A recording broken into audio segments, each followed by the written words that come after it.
We must leave it at that. Shri Pramod Tiwari.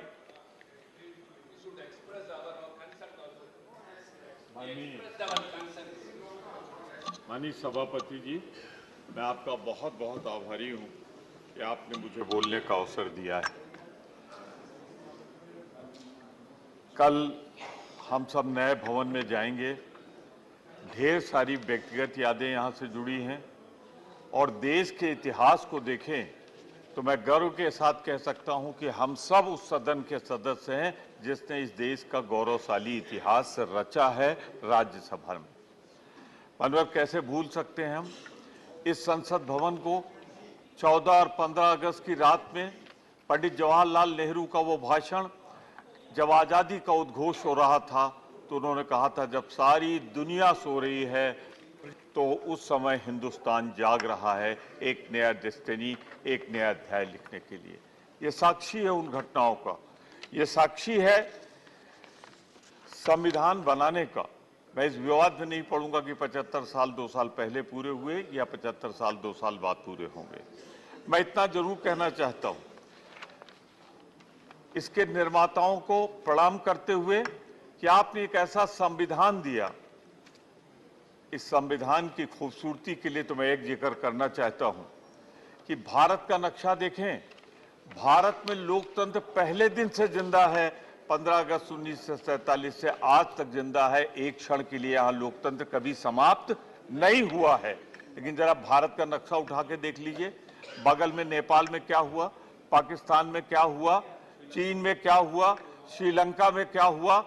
तो ये संविधान निर्माताओं ने जो बनाया था, ये उसकी खूबसूरती है कि आज तक हमारा जो सबसे अनमोल रतन था लोकतंत्र, वो जिंदा है। इसलिए हम कहना चाहते हैं कि ये दोनों सदन साक्षी हैं उस घटना के। माननीय मैं एक चीज जो कहूंगा, कुछ लोगों की आदत होती है बीच में बेतुका बोलने की, बेसुरा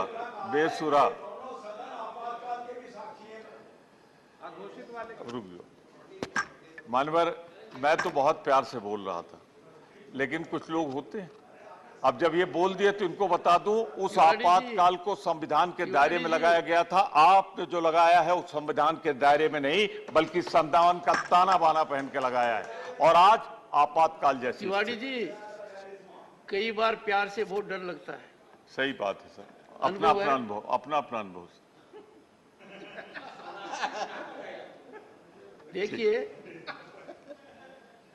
यदि अगर हम आज के दिन राजनीतिक दायरे में रहकर बात करेंगे तो आगे का रास्ता साफ नहीं निकलेगा सर।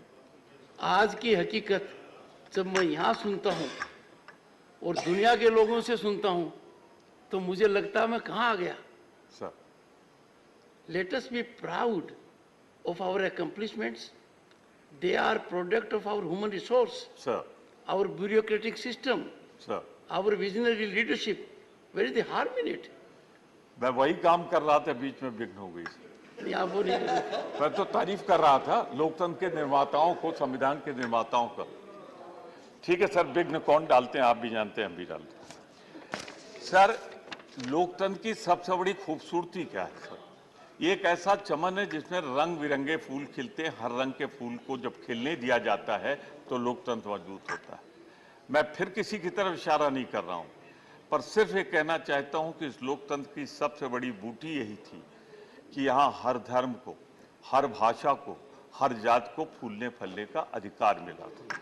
और जब धर्म के नाम पर हुकूमतें बांटेंगी लोगों को तो लोकतंत्र पर सवालिया निशान लगेगा और जिन्होंने ये संविधान बनाया है उसके प्रति अनादर का भाव जाहिर होता है। मैं जरूर कहना चाहता हूं इस बात को कि जहां हमारे लोकतंत्र की ताकत है कि आज भी हम लोकतंत्र में जिंदा हैं, आगे भी रहेंगे, चाहे जितने दौर आए आके चले जाएंगे, लेकिन हिंदुस्तान का लोकतंत्र कभी नहीं मिटेगा, ये मैं विश्वास पूर्वक और दावे पूर्वक कहता हूं। अनवर, जब इतिहास पढ़े तो एक लाइन में ये कह के बर्खास्त न कर दें कि 70 सालों में क्या हुआ था। अरे 1947 में जब पंडित जवाहरलाल नेहरू ने सत्ता संभाली थी तो हिंदुस्तान के पास क्या था?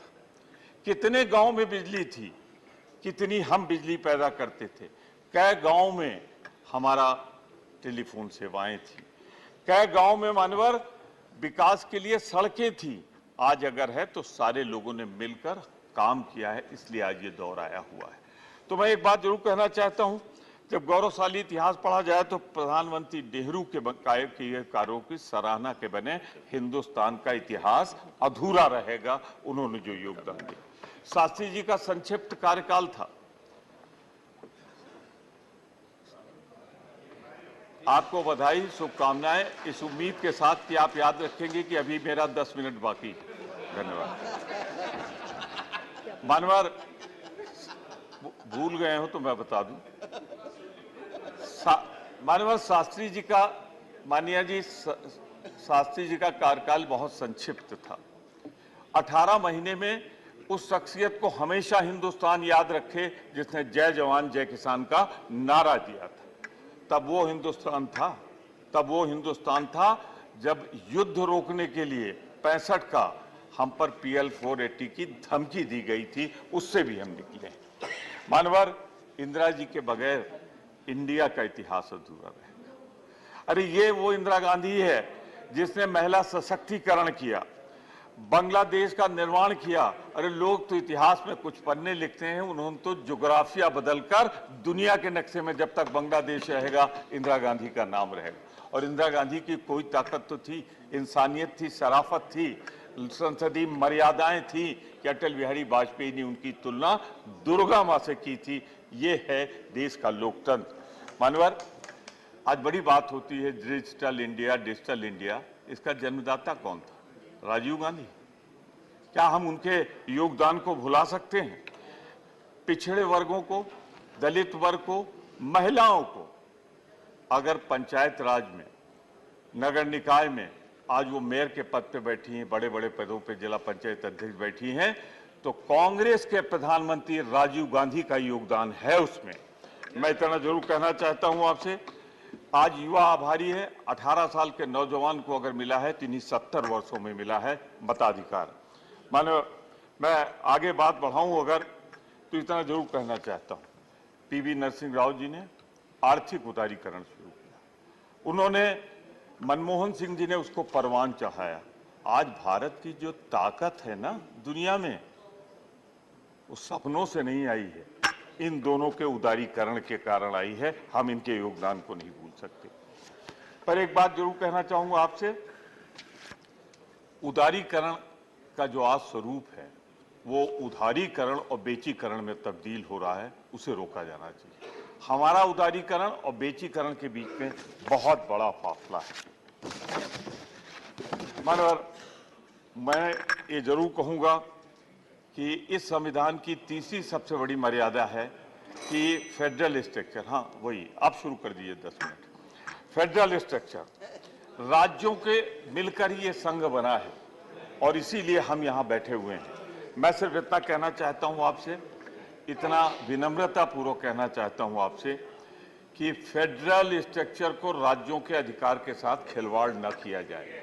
जो हो रहा है, चुनी हुई सरकारों को गिराते हैं आप गोवा में, चुनी हुई सरकारों को मध्य प्रदेश में गिराते हैं आप, जिस तरीके से विभिन्न राज्यों में गिराई जा रही है, यह खतरनाक लक्षण है जिसका जिक्र मेरे भाई कर रहे थे।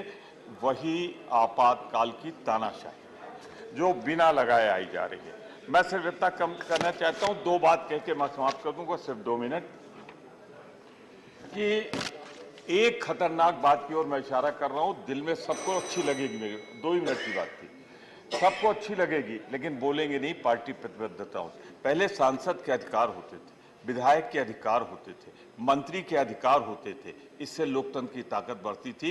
आज इन तीनों ताकतों को, विधायिका को कमजोर किया जा रहा है। ये एक खतरनाक लक्षण है, ये उचित नहीं। हमारी सोनिया जी ने, कृपया खत्म करें, हम जो बात कह रही है आपको अच्छी लगेगी।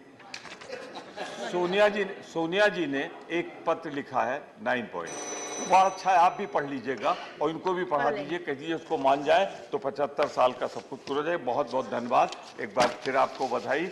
ये कहते हुए, जो लोग लोकतंत्र को कैद करना चाहते हैं वो इंडिया आ रही है और आप जा रहे हैं, ये उद्घोष करते हुए मैं कहना चाहता हूं कि आपकी ताकत दिन ब दिन कमजोर हो रही है, आप समाप्त होंगे, देश अब आपको नहीं चाहता।